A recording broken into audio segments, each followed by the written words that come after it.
have come here to chew bubblegum and kick ass. And I'm all out of bubblegum!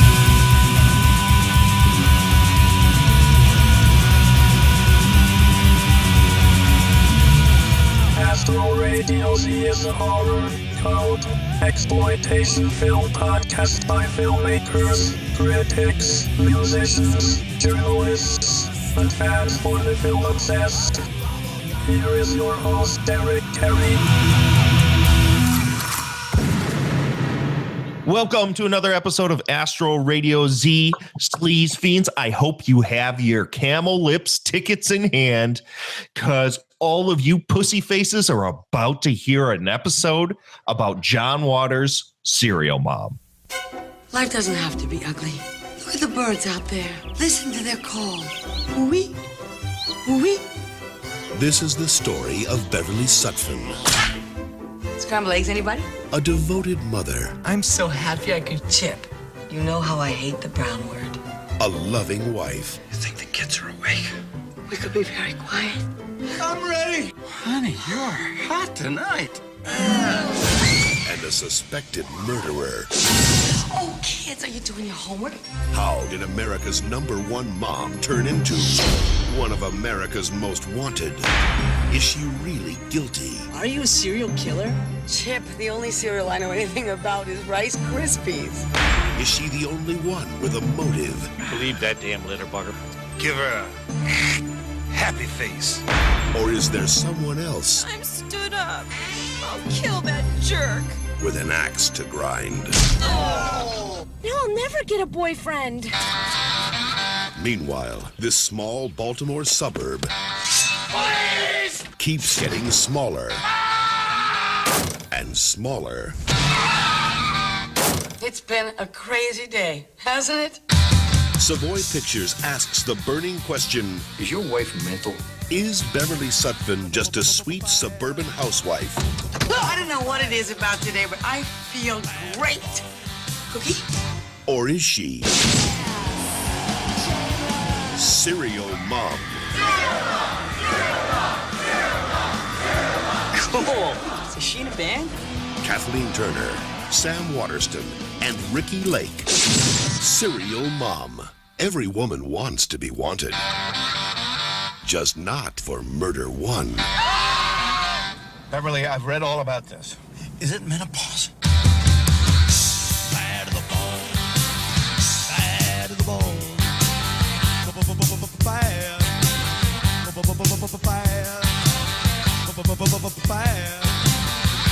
Bad to the bone.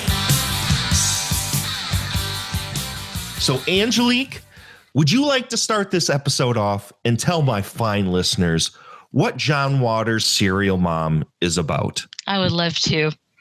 This is the tale of Beverly Sutphin and her family. Beverly is the Donna Reedest of Donna Reed moms, except if somebody violates Emily Post. Then she goes ham with any weapon she can get her hands on, including ham. Yes. Mr. John Waters, somebody who we've talked about through all of these episodes as a devoted lover of both true crime and Herschel Gordon Lewis, finally decides to combine the two together and make a comedy about a mom who turns into a serial killer. Serial Killer is the return from Crybaby to the super satirical, snotty, sort of, because it's PG-13, sort of nasty John Waters again. There are characters in this that watch Blood Feast. There are stabbings, skewerings. There's a scene where she runs somebody over with a station wagon. This is one of my favorite John Waters films. Andrew, what do you think about Serial Mom?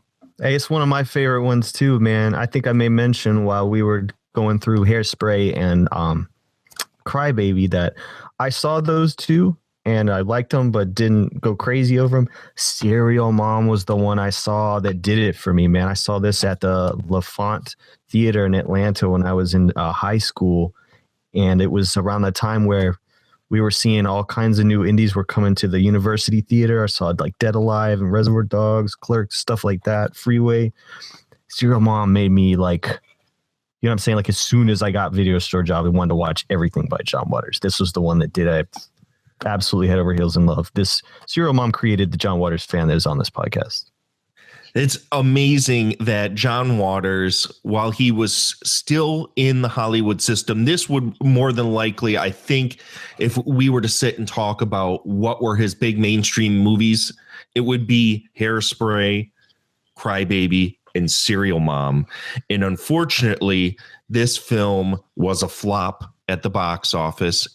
But since has become a cult hit, it was made for roughly around $11 million, but only grossed about $8 million. So up until this point, his kind of star was rising, but he wasn't to the point where he could call the shots. But he was still making his own movies on his own terms. Now, Jeremy, do you want to talk a little bit about John Waters and where he was at this time before he made Serial Mom? I don't know too much past Crybaby. I do know that it's been decades since I listened to the audio commentary because I found out that they're releasing this on Blu-ray. But what I do know was after Crybaby didn't do well at the box office, John Waters decided to go back to what people wanted. They wanted the old John Waters back.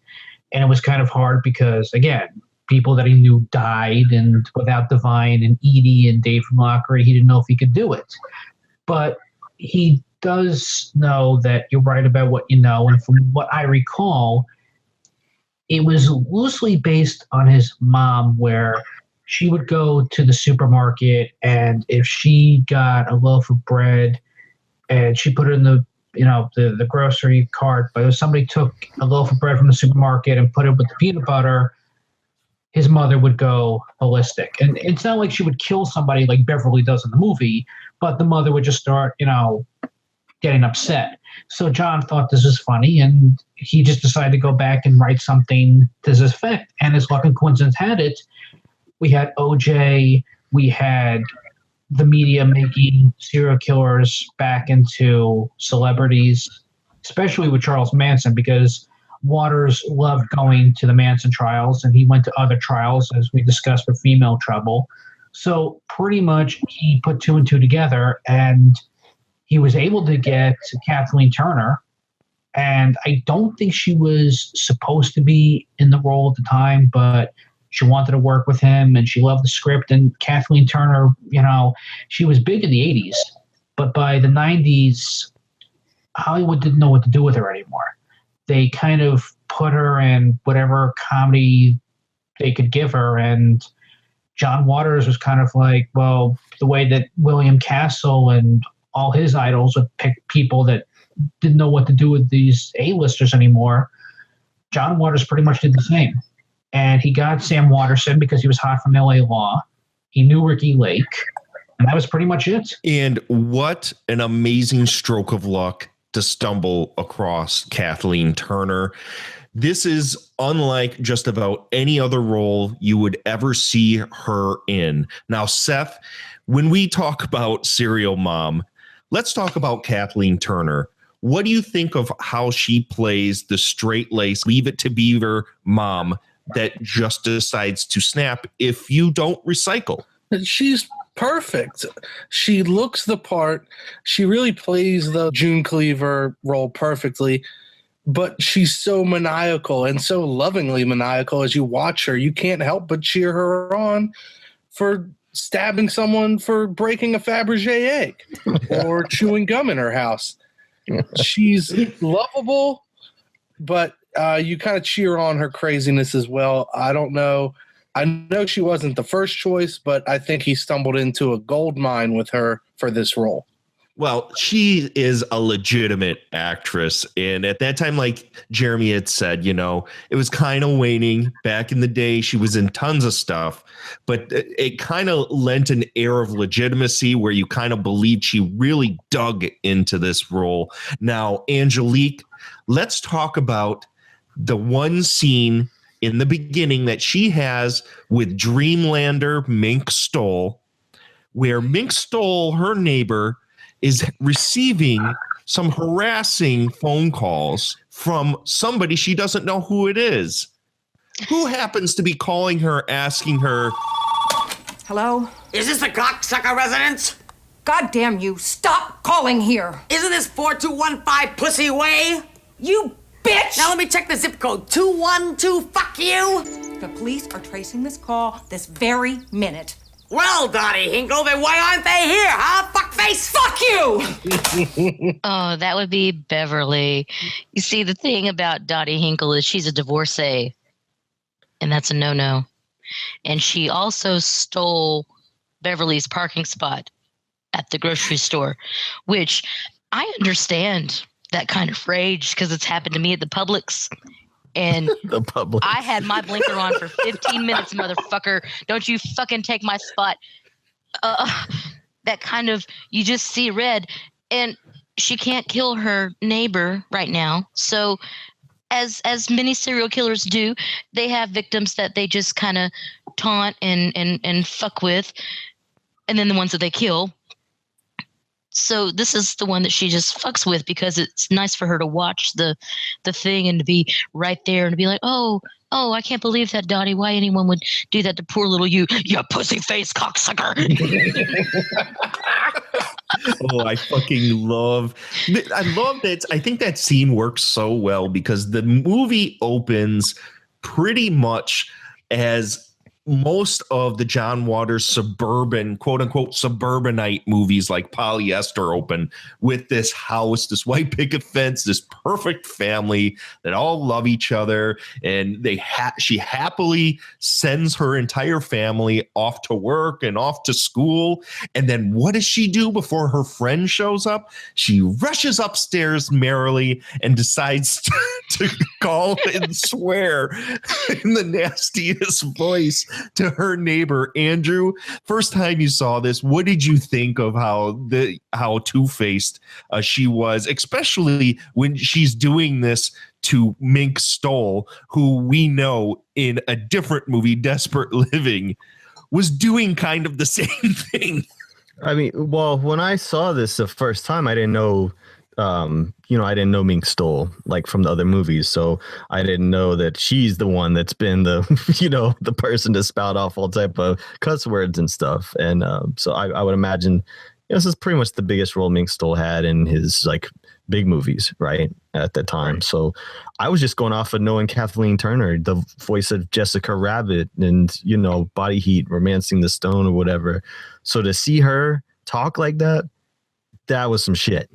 It's just like, but plus it's the whole juxtaposition of this suburban setting and the whole June Cleaver thing and just, the ugly things that are up under the rocks of that John Waters has always liked to turn over. That was, it's still to me in rewatching it, it's some of the best stuff he ever did right in there. That, and then of course when they do it again in the courtroom, it's just gold. The way she looks when she's in that courtroom and she looks over and sees Patty Hearst with those white shoes on. It's just like she's just sitting there all happy. And then she looks over and her face scrunches up so fucking tight because she sees Patty Hearst in white shoes. And we all know you can't wear white shoes past Labor Day. She trained so hard to write a note to her public defender. I'm sure we'll get into it. Hey. I'm sure we'll get into it, but like there's a direct reference to a hagsploitation movie, Straight Jacket, that William Castle made there with the later era Joan Crawford, and it's no like big shock that that's something that was attracted John Waters to do. He did it again with Cecil B. Demented with Melanie Griffith, and who is a known potty mouth in real life, but we'll do that later. But no, I thought she puts her hand by her mouth in the court and just mouths "fuck you" to her. I swear to you, I was on the floor. I hadn't seen this movie in years. I was like, just of a pitch that is so good. This is one of those movies that I swear gets funnier every time you watch it. Now, let's talk about that juxtaposition between wholesome and what lies underneath. And let's also talk about the judgment of people that wear what's underneath on the outside, even though they're really good on the inside. What I'm referring to here is there is Beverly Sutton, who is Kathleen Turner, who is this Leave It to Beaver mom that underneath, when the littlest tiny things cross her path that she doesn't like, she turns into a murderous killer.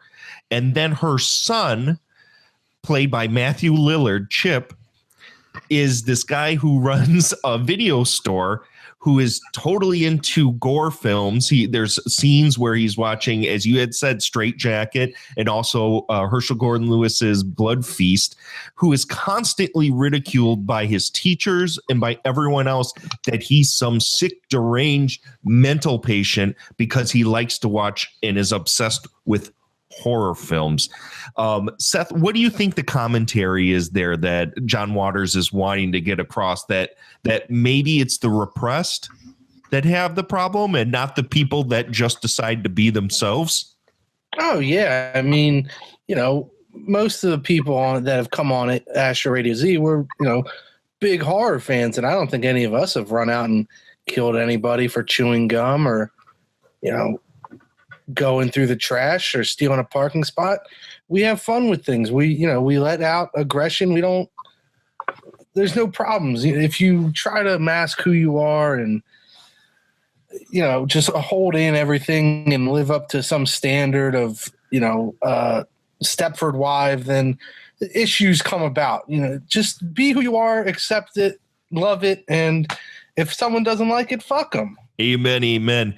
Jeremy, what do you think about the husband, Sam Waterston, in this flick? This is totally new for Waters fans. I mean, I understand that he wanted to get rid of the Brants, and up until this point, when we watch a John Waters film, the male leads are perverted, and they're not really any sort of father figure or any mentor figure, I guess, except for maybe Hairspray and Crybaby, even with Iggy Pop. But Watterson, it was weird that we were making this transition from, Lockery to Iggy Pop to now Watterson. And the only thing that I know Watterson from is Law and Order. I think he's just cemented in that role as Hank McCoy. Now, I know he's on other things, and he's also on Netflix's Frankie and Gracie, I know, with Jane Fonda and Lily Tomlin. Okay. And he plays it straight as well. I like Watterson, but the problem is I don't like the role that he's playing because he's always typecasted as a straight and narrow. And even when they have that sex scene, when he's going like, the line reads going, "Honey, you are hot tonight." I don't feel he's having... This is probably the worst casting I've seen. I'm not saying that he's wrong for the role, but he should have played something besides a dentist.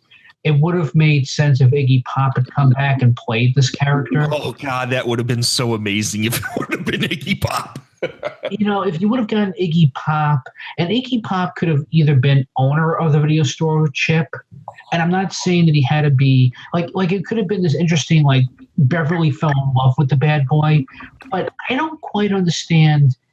He's a prop. And the problem with Watterson is that every time he's talking, I'm waiting for Jerry Orbach to come in and, do the dun dun dun dun from Law and Order. Don't you think, though, that his role in this is to kind of play the straight everyman character? And that's pretty much what he did. He's supposed to be, kind of the stick in the ass, always do the right thing, kind of milquetoast dad. But he's not having... I can tell in his facial expressions that he wanted to do, but he goes from Law and Order to being in a comedy crime drama, and he's still playing the same thing. And even when he's in his office, when he's working on that guy's tooth, and the detectives come in and they ask him the questions, he starts talking like Hank McCoy. I can't tell the difference between anything else he does because he's always playing that character straight and narrow. And the problem is, there's nothing that's really breaking the mold. He's a great actor. He's got some great diction, but I don't see much range with him. And that's the problem that kind of takes me out when he's on screen. I like to see him in other things, but he's always playing the same thing. Well, that's kind of what he's been asked to do. One of my favorites, just to talk about him as a dentist, when the guy you referred to where he's drilling in the guy's mouth and that guy yells out, "Help me, Betty. He's worse than the dentist and the marathon man." So good. Yeah, the marathon. There's so many good fucking lines in this movie, but I thought he was wonderful in this movie. He played exactly the kind of role he was supposed to. Now, the one character that kind of had me a little iffy was Ricky Lake in this movie. I couldn't quite get a grasp on who she was in this movie. Andrew, what did you think about Ricky Lake in this one? I mean, Ricky Lake was about to be a huge TV star from her talk show. I think like she went probably like right from the set of this to the set of her show, you know? So, right. Oh, this is going to sound shitty. I didn't like that she got thinner, you know? I prefer the rounder Ricky Lake. Well, she definitely looked different. I mean, she has a very, like, before she kind of just had this pleasant look to her, where now it kind of felt like maybe she wasn't healthy or she was in like a transitional period with her body. It didn't look like she was quite right, just physically. This was number 12, looks just like you. That's the problem. And there's social commentary, and this became, pardon the pun, a big thing. We had Married with Children, where Al Bundy was making all the fat woman jokes at the shoe store. And then we had, was it Boston Legal, I think? One of the, where Kathy Manheim was in it, where women were getting upset that they were being made fun of for being overweight. Ricky Lake, I did watch her show now and then. I know that John Waters and the cast of Hairspray showed up one day, and I think as well for Serial Mom. What she said is that it was all about social commentary, and she was losing the weight because she was dancing a lot when she was, on Hairspray. And I guess because she was so used to doing all the dancing, she was actually losing more weight. And then when she was asked to do more, these intense scenes, she kept losing weight. And nobody wanted her to, but she was just always on the go, and that's what happened. So what John Waters did was he tried to write in a scene with Ricky Lake where she was supposed to be healthy, but her boyfriend didn't want to be with her if she didn't lose 10 pounds. And there was supposed to be some sort of more character development with her, but you got Beverly who wants to go on this homicidal rampage. You don't bring in that social commentary with her, so it got kind of confusing and lost in the shuffle. I think her character did to an extent. Seth, what did you think of Ricky Lake in this one? Yeah, she definitely got lost in the shuffle. I mean, she had a couple big scenes with the boyfriend and then the swap meet flea market scene, and then she was pretty much relegated to the background behind Matthew Lillard. And Matthew Lillard kind of plays a larger than life. He's that same kind of Matthew Lillard that back in the 90s we kind of got used to, where he just has this very bubbly personality and he's super kind of goofy and loves everything that's going on, for better or worse. Angelique, have you ever liked Matthew Lillard in anything you've seen him in? In Serial Mom. You like him in Serial Mom? Yeah. Well, I don't like him when he becomes a pacifist. I'm like, ugh, no, stay true to your school, man. But, well, it's one of the few movies, especially back in that time, that was tooting the trumpet for Herschel Gordon Lewis. Andrew, what'd you think when you saw Blood Feast in this? Now, I was very familiar with that stuff. Like, I was a Something Weird catalog getter, So to see that in there, and keep in mind, I didn't know anything about John Waters. I hadn't read any of his books yet, gone to any of his shows or anything, seen any interviews.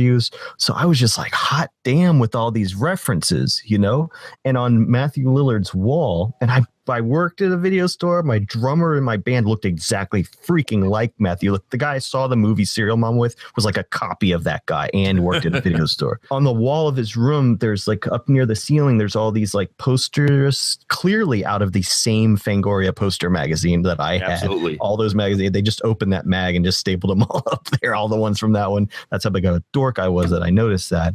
But he represents not just John Waters' fandom for that stuff, but quite honestly, the fan of the Midnight Movie and all of that, which hadn't really been addressed in his films. It was a neat little, I felt kind of like a nod to us, you know? I think he was nodding to a lot of things, not only to some of he always has a sense of where he came from and what his influences were. We know this through the music and through some of the stylistic choices, as in previous movies where he showcased his love for faster Pussycat Kill Kill and beatnik rockabilly music. He's always loved that kind of stuff. This movie was his love letter to true crime and horror films, but he was also in this movie, and it was surprising to me because it was one of the first times that I had seen him being self-referential about his own work in this. We had talked about the scene right after Kathleen Turner has her first kill, where she runs over Matthew Lillard's teacher because he talks bad about Matthew Lillard as a horror fan, and maybe he should get some psychiatric help. That night goes home, and Kathleen Turner and Sam Waterston have pretty raucous sex where she's yelling, "Get it! Get it!" It's so good. So there's a callback to good old Edith Massey in Desperate Living. And there was also a point where they're at the dinner table and Matthew Lillard says, "I'm so happy I could shit." Yeah, the problem with the "I'm so happy I could just shit" line was I did laugh at it, but I didn't understand because I felt like it was making fun of Leave It to Beaver.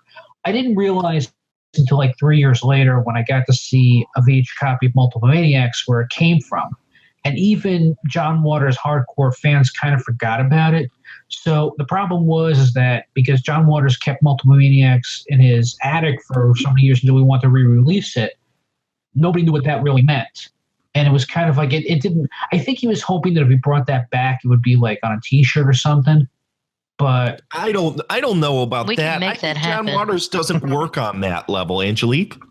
I said we can make the "I'm so happy I could shit" T-shirt a thing. I mean, Well, I don't want him coming after me. well, no, we'll totally give him all the money.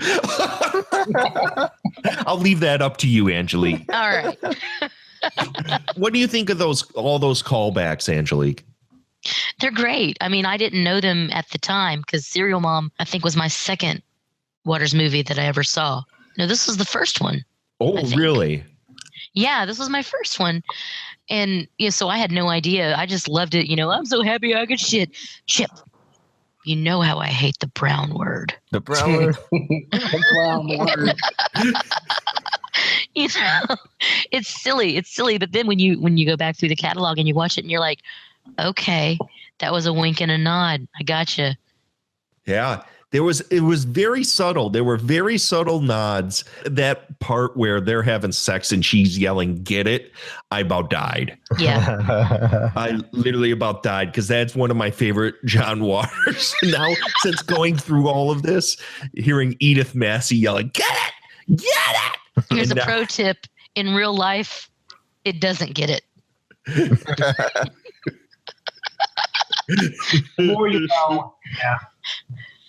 Oh my God. So Seth, now let's talk about some of the environments that are in this movie. Were there any locations that kind of harken back to some of the old John Waters movies that you were familiar with in this? The high school was very similar to the high school that they used in Crybaby. Just they didn't, 1950s it up, but just another typical Baltimore County suburban high school. The house is very polyester, just another cul-de-sac, single family suburban house. I don't think there was ever a video store in a previous John Waters movie, but it fits perfectly.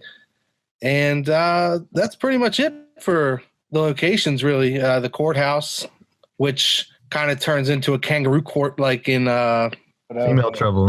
Yeah, just like a total kangaroo court of characters yelling and flapping their legs open, and yeah, I mean, a lot of the locations just from polyester through Crybaby are very similar.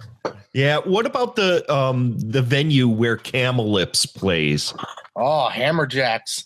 That is that's classic Baltimore heavy metal, and I never got to experience the real Hammerjacks where you had to be cool to be there, because by the mid 90s it had shut down and reopened a few times and became little more than a exceedingly sketchy kind of white trash neighborhood bar where you would never get more than 20 or 30 people to go. But man, those glory days, all the hair metal bands and Guns N' Roses, that'd be cool to go to. And Camel Lips. Oh, Camel Lips, cool. They sold it out.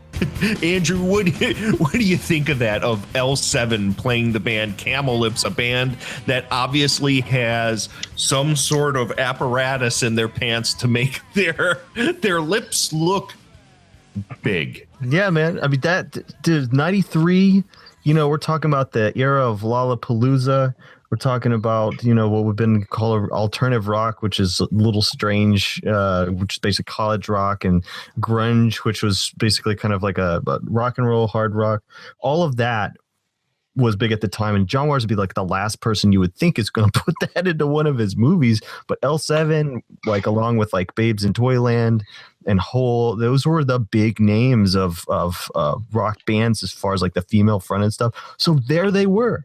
I knew L7 more than I knew John Waters. It's like that, and to have them as Camel Lips, man, with those camel toes in their pants, and they're setting people on fire, right? I mean, and there's crowd surfing. There's a lot of things in this movie that are super 90s. Like, what's the kid, the guy that watches the Chesty Morgan, the Doris Wishman movie? What's that? Scotty. Masturbating so furiously. Scotty looks some of the 90s asshole look. 90 as fuck, that kid, man. Yeah. But I really feel like that scene is extremely 90s as well. But for me, it still works because it's out of nowhere and it's Camel Lips. Had it just been the band, that'd be one thing. But to have that touch, man, what I wouldn't give on my kit right now to have the Camel Lips thing in front. God, that would be so great. I think you nailed something that I noticed right away, that this movie, probably more so than any other movie John Waters ever did, is so dated to its time. This movie looks 90s in every way, from the fashion to the way it's shot to the fonts that were used in the opening credits. The music, the hairstyles. This movie is 1994 punk. There is no doubt of when. I mean, there's so many shoulder pads in this movie for women. Was this something that you noticed as well, Jeremy? The 90s, every decade has a fashion plate, and it comes and goes. The only thing I think that's missing here in this movie is those Zubaz pants and maybe a hypercolor shirt. Oh my God. I'd like to throw it out there that I'm currently wearing Zubaz shorts. You're shitting me, right? I'm not shitting you at all. He's drinking Zima too. Oh yeah, that's coming back out. Yeah, for all date rapists everywhere, Zima. Oh, come on. Change it to Clearly Canadian. Yeah, change it to Clearly Canadian, unless you drop a Jolly Rancher in that Zima. Everybody is back, is it? They're so fucking old, all of us. Oh God. Yes, yeah. we're fogies at this point. Now, something that's even more so than the fashion and the overall look of this film, the subject matter of this film is also extremely 90s.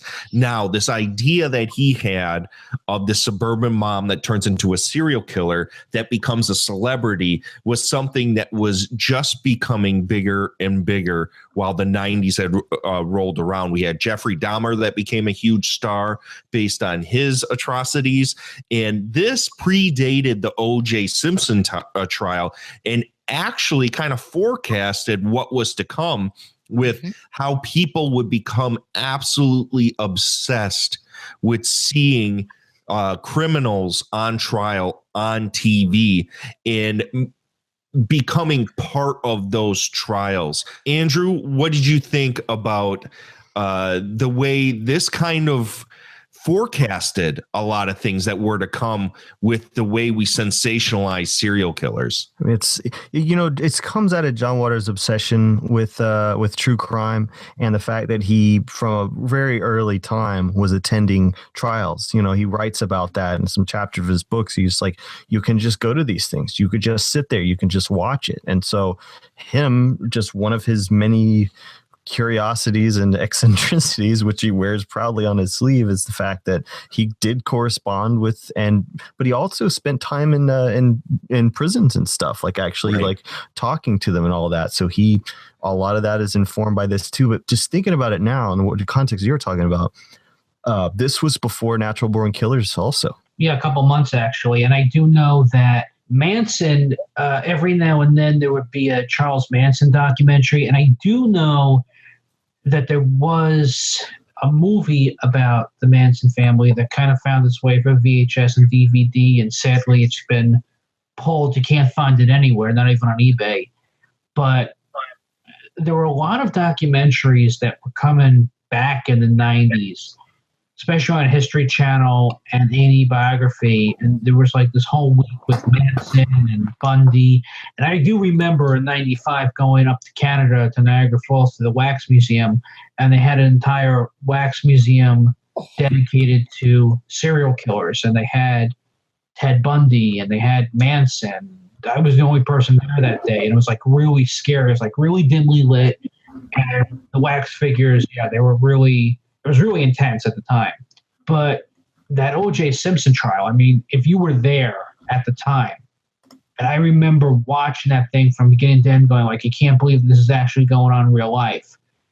It really was the most exploitation they ever did with putting a killer on trial and showing this thing every single day. And if it wasn't on NBC News, it was on E. And if it was on E, it was on CNN.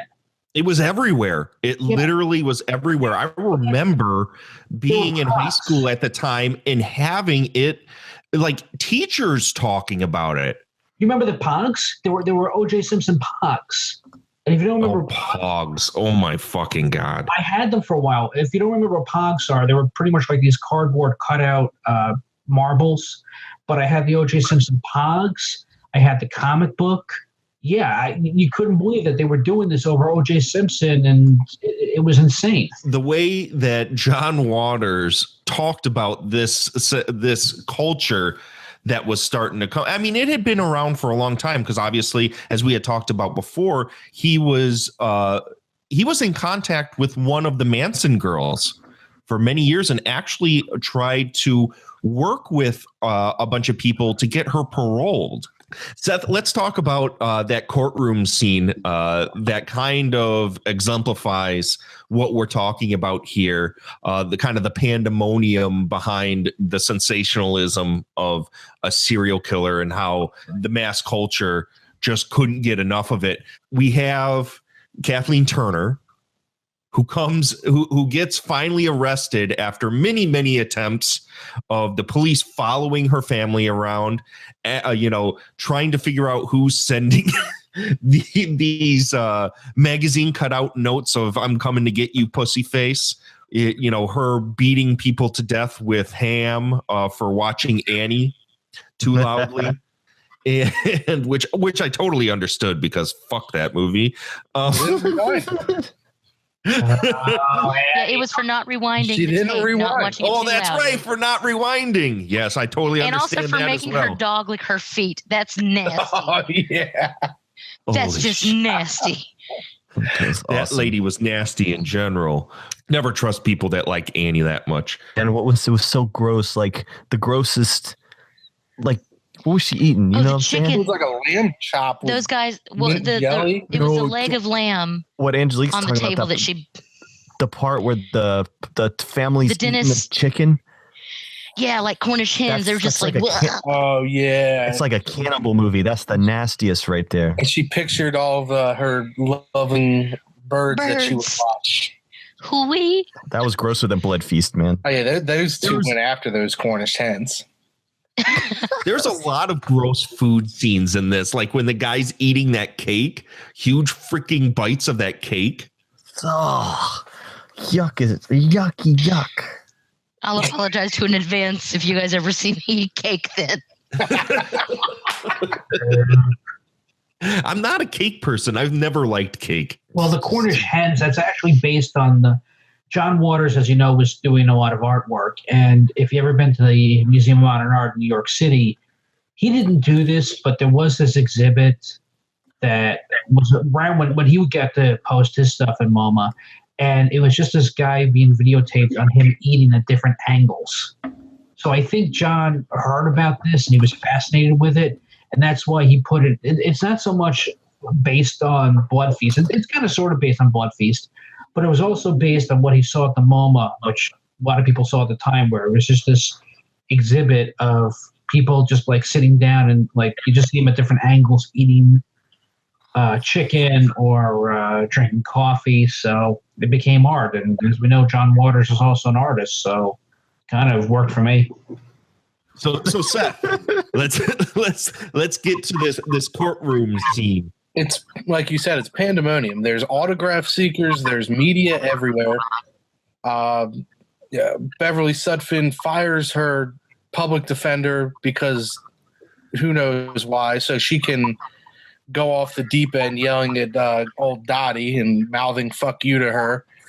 The witnesses, Dottie just flips out on the stand. It's an incredible scene of just anarchy and absurdity. Mrs. Hinkle, did you ever receive any obscene telephone calls? I certainly did. And did you recognize the voice of the caller? Not at first. But then I heard the same inflection in a voice at a social gathering. And I put two and two together. Whose voice was it, Dottie? It was her, Beverly Sutphin, sitting right there. I'm lucky I'm not dead. Mrs. Hinkle, do you drink? No, I don't. So you were not drunk when you received those allegedly obscene phone calls? I certainly was not. Now, you mean to tell me that the day I came over to Mrs. Ackerman's, the day you claim you recognized my voice, you were not drinking? One beer with lunch is hardly drinking. So you do drink? Socially. I'll have a beer. So you admit you just lied? No, I don't, you bitch. Watch your mouth, Mrs. Hinkle. Did you see that? She just said fuck you to me. Let the record show I am merely standing here. Fuck you too, you fool. I'm warning you, Mrs. Hinkle. One more obscenity and I'm going to charge you with contempt of court. Mrs. Hinkle, are you insane? No, I'm not, you motherfucker! Mrs. Hinkle, that courtroom scene holds one of the funniest scenes, I think, in the entire movie, where once Kathleen Turner decides to defend herself, she starts taking on and dismantling all of these various witnesses that the prosecution throws at her, like Dottie, who's makes her go off the complete and you know the cliff and she eventually starts screaming "fuck you" and all this other stuff. and then my favorite one was when there was this guy that got on the stand, and under the table while she's sitting at her table, she just slowly opening and closing her legs over and over and over, and this guy's face looks like he's about to cream his fucking He did. That's the peeping Tom. Mr. Pickles. Yes. It's an old school John Waters character right there. There was a bunch of one of the garbage men was the guy from Crybaby who wanted to shoot the nudie cuties. Yep, he was the creepo. They're just types, you know, his types of pervs. Found chicks with dicks in the cops' garbage. Oh, another classic sequence in which the cop is again trying to pin her the behavior of a serial killer on her because they went through her garbage and found a bunch of books like Helter Skelter and other serial killer books in her garbage, and then the garbage men went through the cops' garbage and found magazines of chicks with dicks. So I think, John Waters again commenting on don't judge a book by its cover. It isn't what you read that turns you insane. It's your temperament that turns you insane. Andrew, what do you think of the courtroom scene? Dude, when she decides to represent herself, whatever, and she goes, Miss Hinkle, are you insane? And she just goes, no, I'm not. You motherfucker. I mean, when you know some, I don't know if you guys are like this, but I got a friend who's just really kind of she's always just been really prissy proper, doesn't cuss, you know what I mean? She just is really, she's a great person, but she's never, I remember like doing like, man, I will buy you Waffle House. I will pay for your food if you would just say motherfucker. I don't know what it is about that. We got a character in Guns N' Roses called the Manners Fairy. I don't know if you've seen it, but it's just like Dee plays a character because Dee is very like that. She does not cuss, but I'm like, that's who you want to cuss. But now we know in Waters movies, Mink Stoll, she could just rip them, man. But what a great way to have her play like that. That's just that. Yeah, that's my favorite part when she finally breaks down and cusses back. Oh, so great. Well, the whole movie, where Kathleen Turner is just, egging her on, sending her letters about I'm coming to get you, pussy face, and is this the cocksucker residence and all this shit. That was fun, man. That had to been fun for John Waters to make them do that. God, absolutely. It makes Stoll trying to be the one that doesn't even want to say these words, and then just exploding in the courtroom. Yeah, because think about like, wouldn't you love to have like Julie Andrews play Dottie Hinkle or something? Just for shits and giggles, Mary Poppins talking about motherfucker. I think that was a lot of the fun that he was having by getting these bigger actresses to play these roles and bigger actors to be in these movies was, let's see how far we can push these actors. That seems to be a lot of, I think, John Waters wants to say a lot and have a lot of fun, but I also think he's trying to pull a goof on everybody too and wants to see how far he can push his actors. Totally. That's what I would do if I was him. Absolutely. Well, you can just tell when you see him in interviews and people are asking him questions, everyone's just like. Then is it possible for a young John Waters to come up now and do the kind of movies that you did that really shocked people? Or are we unshockable? But here's the difference. It isn't about shock. It's about wit and being funny, and you can surprise, but you can shock people, but they have to laugh. It's easy to shock people. I mean, I don't like snuff movies. I don't like reality television. I don't look at the news if they show somebody killing some hostage. I don't want to look at that. That shocks me, but I don't see it. To me, the trick is making somebody see something in a different way, making them laugh, even if they're horrified. That's I'm for. I think that's a lot of the fun of these movies. Jeremy, when all is said and done, overall, what do you think of Serial Mom? The pros is that John Waters should be the proud papa. It's kind of like Frank Welker was the godfather of voice actors. And when other voice actors were coming in and they were all clearing their throats and working on their diction, Frank would just look like a proud papa and be so happy that he's able to pass the torch and people are trying to really learn the craft.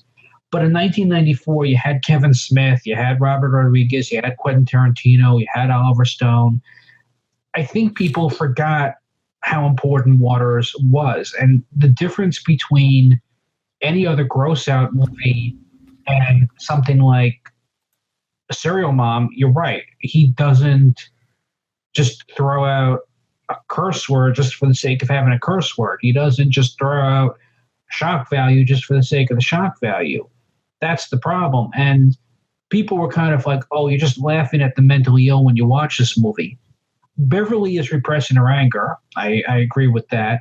But am I laughing with her or at her? I'm with her because I can see, even though there's not much exposition, we see enough with the flashbacks why she's repressing this rage. And we didn't really get into it, but John Waters, he voices Ted Bundy, and she has these books on criminals and how to get away with murder. We don't really know what her past is like, and maybe it's for the best, because that's with most serial killers. You don't really know their backstory, and some of them are just boring. But the problem with this movie is that it got lost in the shuffle very quickly. I saw the trailer. I couldn't wait to see it. I had to wait 3 months later for it to come out on video, and I was not disappointed. I think that it's worked over the years. I think that it has a lot of replay value. Is it one of his strongest? I don't know if it's one of his strongest, because if you go to all the ones we've seen, like How Do You Top Maniacs and Flamingos and Female Trouble and Desperate Living, because he keeps topping what's going to happen to his characters at the end. That's the biggest problem. I think people like, how do you top getting raped by a lobster, to having somebody eat shit, to being able to threaten the media to show live homicide? It got harder and harder. But out of all the 90s movies that I saw, this one was probably the least of disappointments. So I'm glad that this one's getting a Blu-ray DVD release. Really am. And I'm glad Multimaniacs is as well.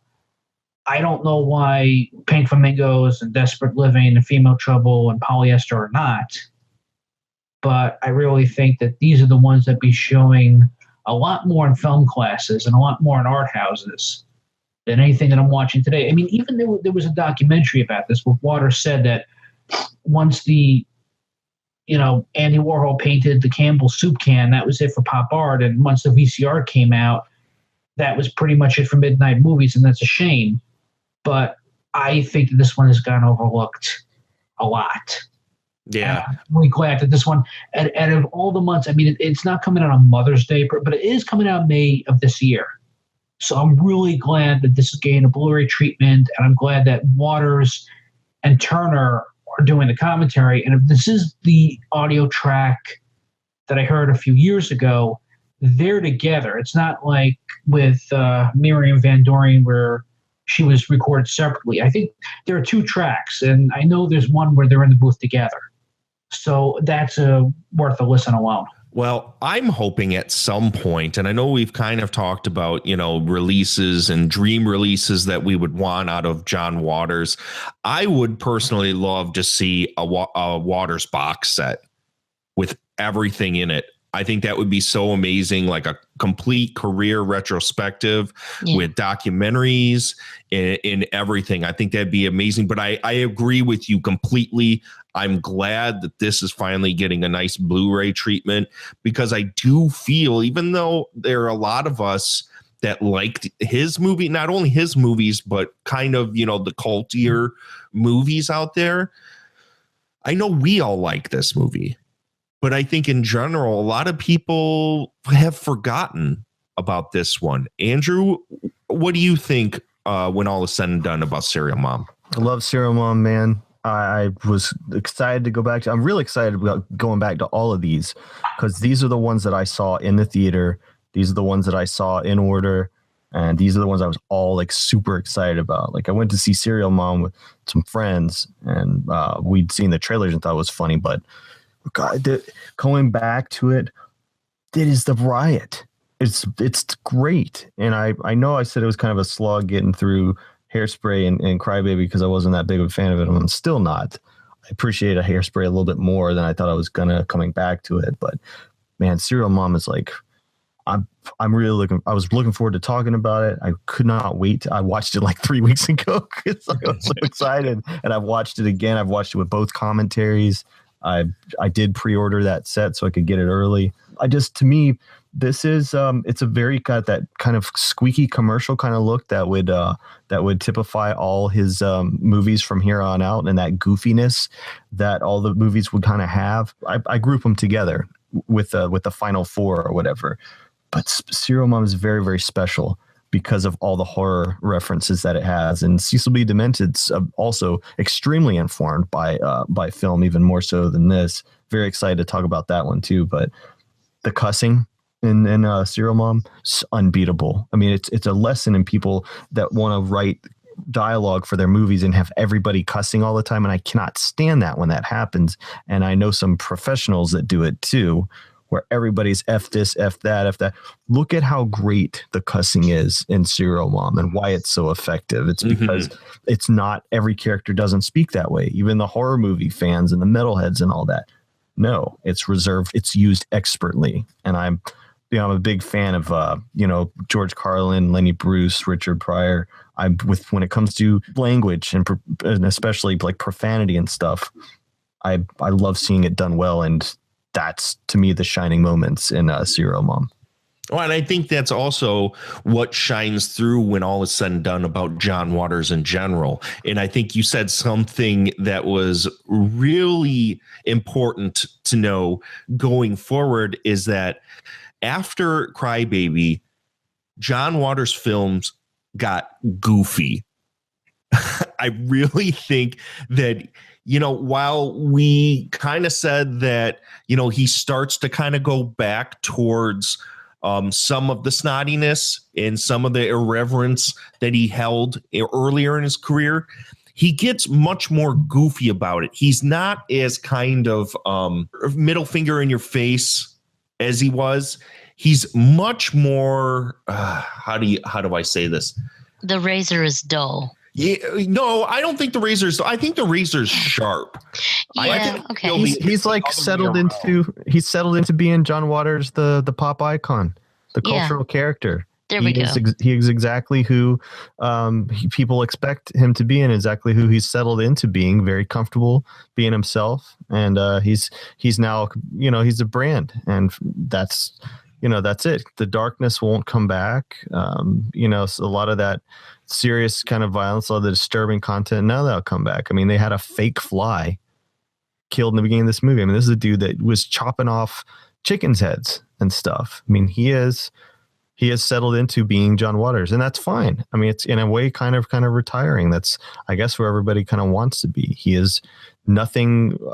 He is not doing anything that isn't expected of him, I think. Right. Well, at this point, he had been making movies for almost 30 years. This was a man who has been around the block and has seen just about everything with underground cinema and is finally tasting a little success. One of my favorite things, and it's funny that you made reference to the fake fly, his title hit, directed by John Waters, it comes up on a smashed bloody fly. I love how every time his name comes up in credits, it's always next to something that's dead. That's his mark. And I feel that that's what we'll always know John Waters for, is that how sick and deprived he was back then. But it's the old saying, you can't go home again. And I do know in an interview, it was asked, is he upset that he'll never make fruitcake? And he's bluntly said at this point, he's made close to 16 films. He said everything he had to say. He has other pursuits now.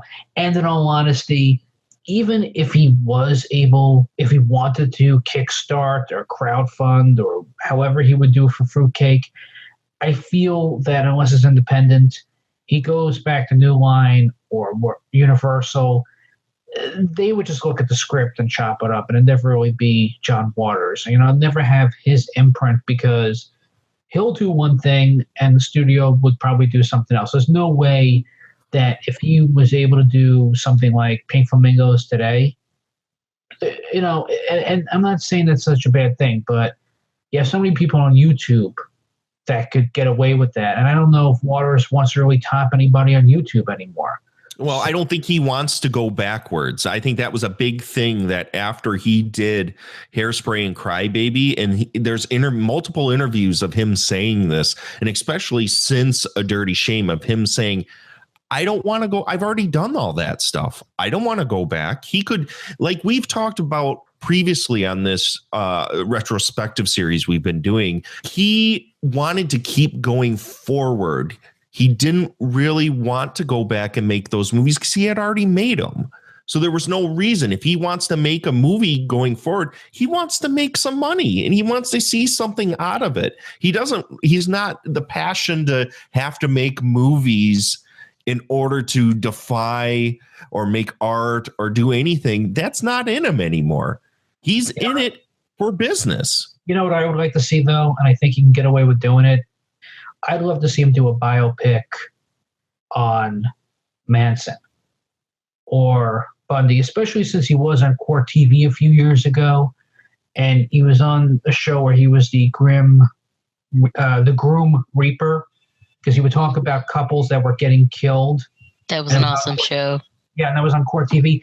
I mean, I miss him. I love listening to him, and that's one of the things that for the later films like Pecker and Dirty Shame, I'm glad he does audio commentary when his movies are on DVD. So I love listening to him, and I love any interviews that I can get. That's what I love about Waters.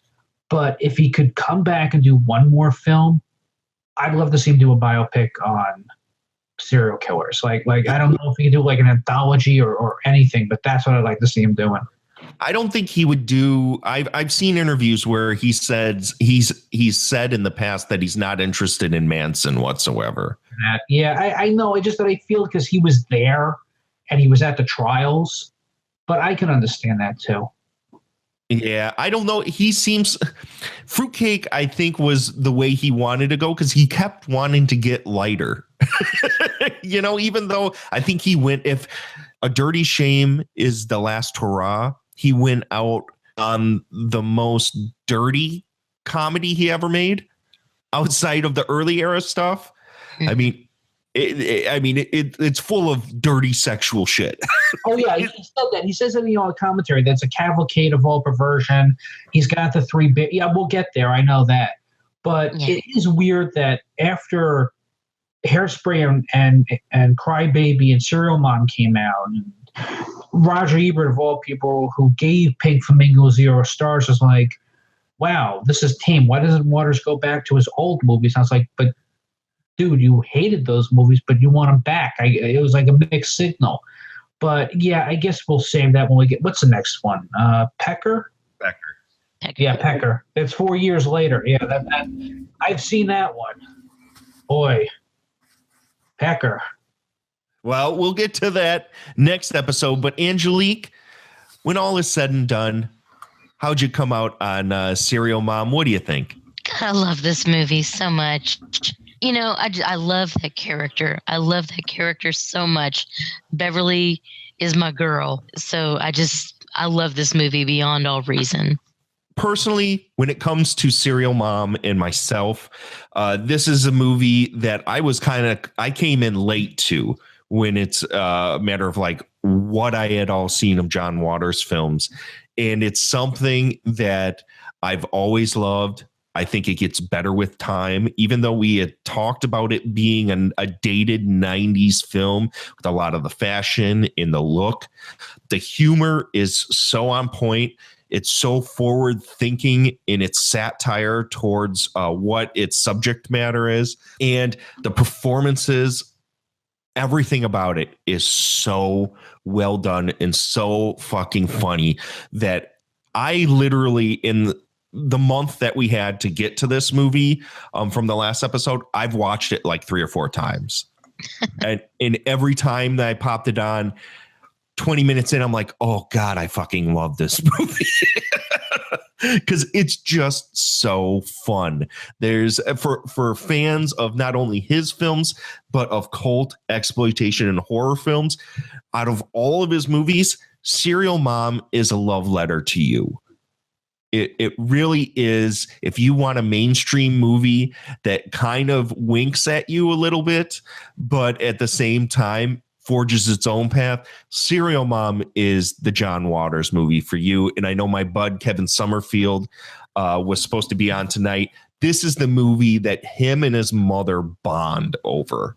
For some reason, every single Mother's Day they watch it. They've watched it for years. He's told me like 15 or so years. This is their movie. Is watching so Serial Mom. And I find that to be so hilarious. And I had seen an interview, or actually not an interview. John Waters had introduced this movie a year or two ago. There's a video on YouTube. If you go to the Astro Radio Z John Waters playlist, you'll see it, where he talks about the fact that Serial Mom is his mom's favorite movie and how he hopes that on Mother's Day, Serial Mom becomes the movie that everybody watches. It's so fun. I would rank this up. I don't know if I can put it in the top 5, but it's pretty close. It's pretty close up in that top. Yeah, I'll put it in the top 5. It's a goddamn great movie. I agree. I definitely would recommend this to anybody that's liked I would even say just straight up mainstream people that aren't familiar with John Waters.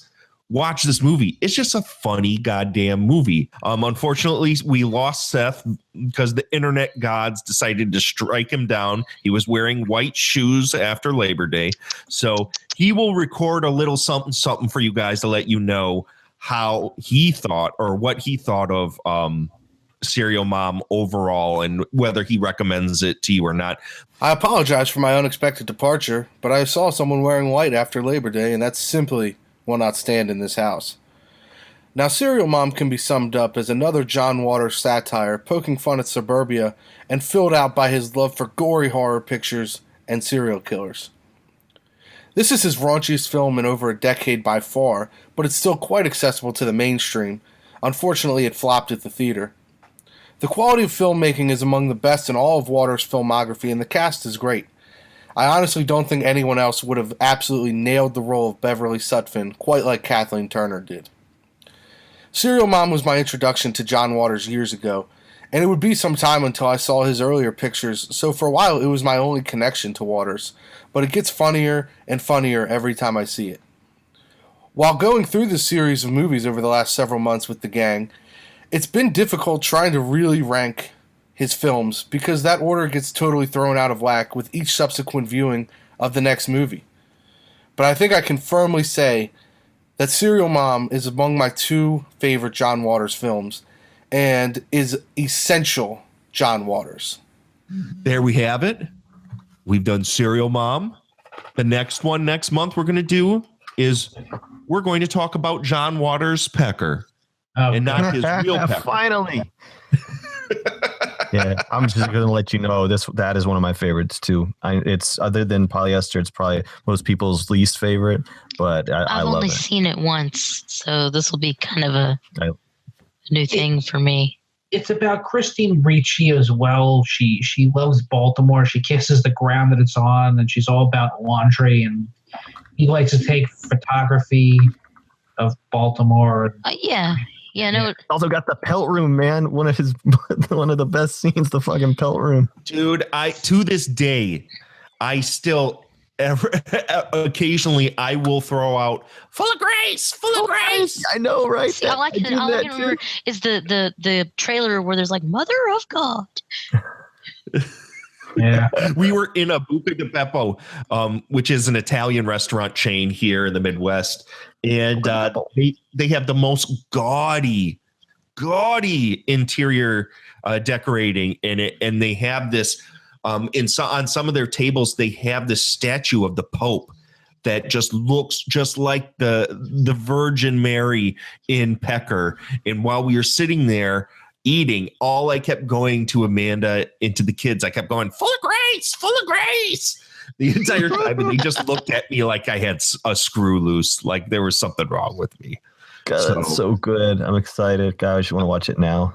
I'm looking forward to it as well, because it's been a long time since I've seen the next 2 movies. It's been a very long time since I've seen Pecker, and even longer for Cecil B. Demented. I've seen A Dirty Shame a lot because I like A Dirty Shame a lot. I'm making Scrapple. Oh, I do too. That Dirty Shame and Serial Mom are like tie for number 1. Oh, yeah, wow, that's shocking. I never hear that. Yeah. Yeah, I've only seen Pecker and Dirty Shame one time only, so it's going to be interesting to talk You were about there those. opening day. Yeah, I couldn't find them. It was weird. It was like they were advertised. All of a sudden, I go into the video store. It's like the latest from John Waters. I was like, where did this come from? I didn't even know this was out. This wasn't even advertised. And there it was. And then I think it was on Ebert and Roper, and that was pretty much it.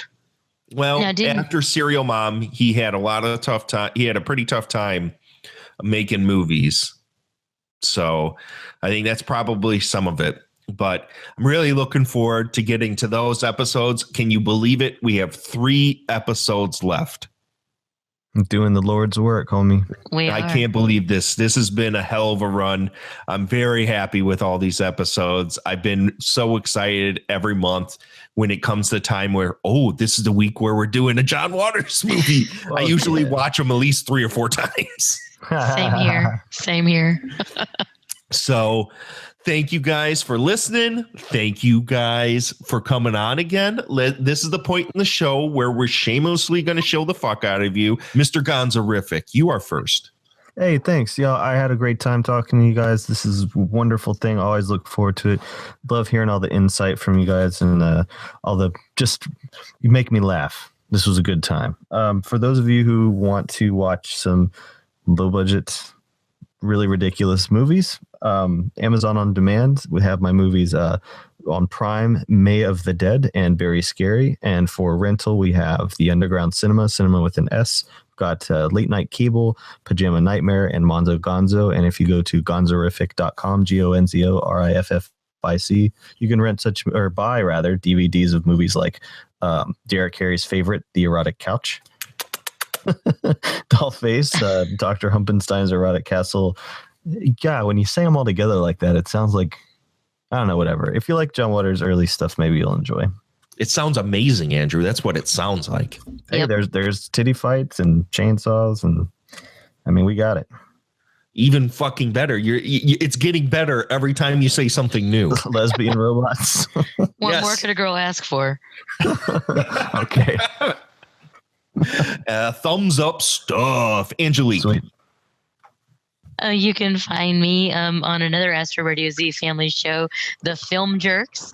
Our next episode, we're going to be working on a sleepaway camp. So that's going to be very exciting. Yes. You can also find some fun reviews from myself and a bunch of other cool cats on thelosthighway.com. And you can find me on Facebook. I don't hide. I'm not that difficult to find. Just don't send me skeezy private messages. Ugh. Yeah, that's like send wearing white those shoes after Labor easy Day. private messages to Mark the movie man. He loves those kind of messages. and emphasis on the word private. Yes. You. And last but not least, Mr. Jeremy. Go ahead. Well, this happens to be my good side, but I always enjoy coming on and talking John Waters and hope to talk other things with you guys on the show. I love the show. I promote the hell out of the show. And you could find Hunnigoutcast over on Facebook, Twitter, Instagram at this point, thanks to Derek. God, wherever I can put the show and wherever it'll take the RS feed, that's pretty much where you can find Hunnigoutcasts. And we now have shirts. So if you want like the Stranger Things logo that has Hunnigoutcasts on it, it's being sold. And you can find the links over at twitter.com and pretty much just light up the Hunnick signal and I'll hawk myself. And it's hunnickfeedback@gmail.com. So you want me to talk about dead babies in a trunk or whatever, I'll be on that podcast talking about it because, well, no, there have been people that have asked me to be on their podcasts and talk about really bizarre things.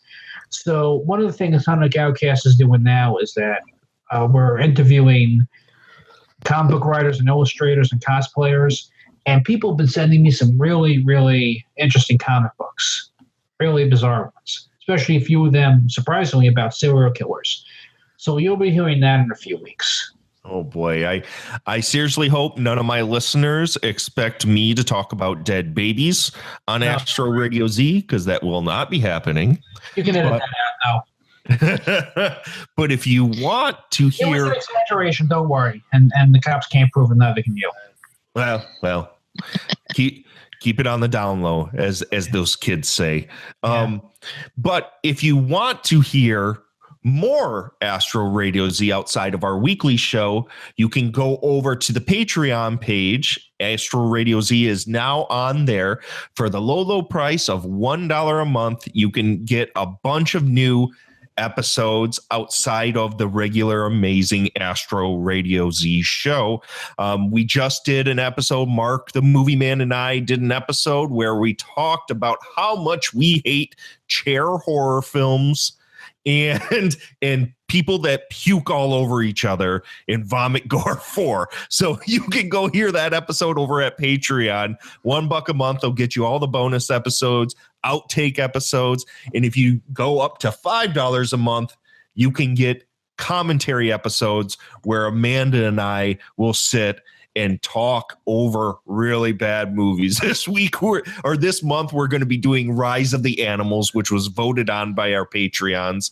I was told by Jason Zolliger, who's one of the Patreons, that they don't want to be called Patreons. Well, I'm going to leave that up to you guys to figure out, because I'm not going to name you. I mean, that's your decision. So if you are interested in getting more out of the show, go on over there and help a little boy out, will you? Until next time, please don't let them get you, pussy face.